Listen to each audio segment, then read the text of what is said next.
folks, I'm Tom Vasel, and welcome to my top 10 modern themed board games. Now, I like board games, and it's interesting because with a lot of board games, really, the theme of it is either fantastical or historical or futuristic. There's not really many games that deviate from one of those three things. I might find something, a game about the 1700s, or some fantasy game, or a game based on video games or something. How many games are based on our era right now? And there isn't really many of those. But I do, that's personally a theme I like a lot. If I see something that's about right now, opening a shopping mall right now, or something that has to do, that kind of fascinates me because it's something I can say, ooh, I don't do this part of real life, and so I'm kind of drawn to that. Now, for purposes of this list, I did exclude sports games because sports games are, yes, they're modern or not modern, depending on when they got started, but they just don't really fit what I'm looking for in this list. So here we go, my 10 favorite modern themed games. Number 10 is Panamax. This is based on the Panama Canal. Now, as you go through the canal and drop ships off and push ships through, it's a fairly hefty game. There's a lot going on in it. It kind of stretches the boundaries of the type of game that I enjoy, but I did think it was very interesting. I like the idea of deciding what ships to move through as you bring them through each and go the different ways and how the locks work. There's some pretty cool concepts here. Number 9 is Pret-a-Porter, or it's going to be rethemed eventually for video games, but this is a fashion show, basically, where you are making dresses and outfits for people and putting them on display. But there's a lot more than just sewing in this game. It's about making them and advertising them and putting them on display, finding the models, and it's a fairly involved, heavy worker placement game, and it does a very good job. Number 8 is Zoo-Loretto. Zoos are modern, right? And you can go to the zoo right now. I live in Miami. We have a fantastic zoo here. I like zoos. And so this game is about getting animals into your zoo. You don't want too many animals of the same type. The basic concept in this game is pretty simple, as you're going to add an animal to a truck or take a truck full of those animals and then put them into your zoo. There's lots of cool expansions too.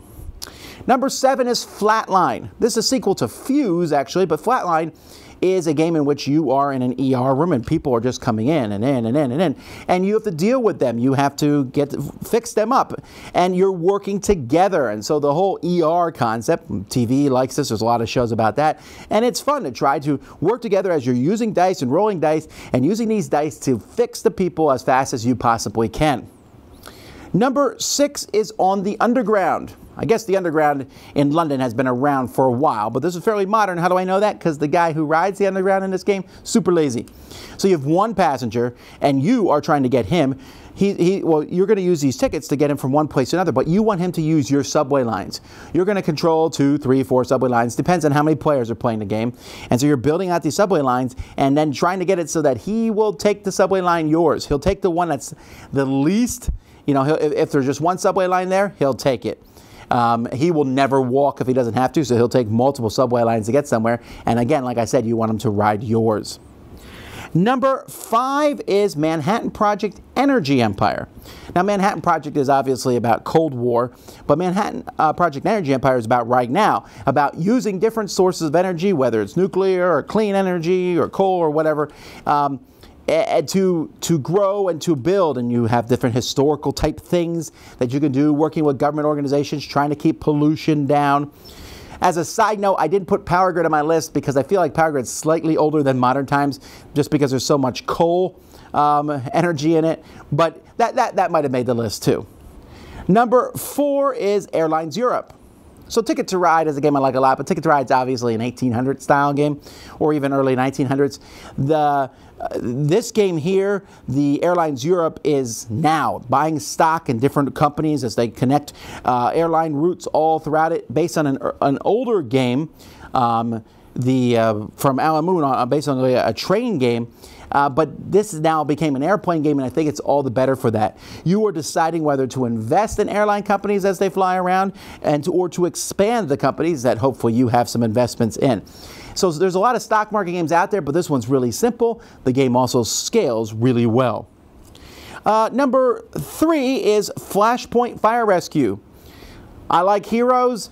heroes to me, firemen. Firemen and firewomen who go into and rescue people, and that's what this game is. There are fires, there's people in the house or submarine or whatever there's a fire at, and you got to get in there with your firefighters and get them out as safely before the whole house burns down. You fight the fire, but your main goal is to get people out. I like it. Number 2 is Deception Murder in Hong Kong. This is a social deduction game where one person's a murderer at the table, everyone else are detectives, one person's a forensic scientist who knows who the murderer is and is trying to give clues without talking to everybody else. Everything in this game is very modern. There's all kinds of modern clues from iPads to, technological stuff, and I like that it feels like it's set right now, which is a lot of fun. And then finally, my number 1 modern-themed board game is Suburbia. Suburbia is a game from Bezier Games by Ted Alspach, where you are building a city, and everyone's building the same city. You're just building like part of the city, your neighborhood, and you're building restaurants and airports and all sorts of things. And the way you build them will affect you and also might affect everyone else in the city too. So it's all a little interconnected. I like the idea of building cities. That's a lot of fun. I could have put a lot of city building games on this list, but this one is the best of the lot, I think, which makes it my number 1. There you go, my top 10 modern-themed board games. What did I get wrong? What did I miss? Tell me in the comments below. Until next time, I'm Tom Vasel, and you've been watching The Dice Tower.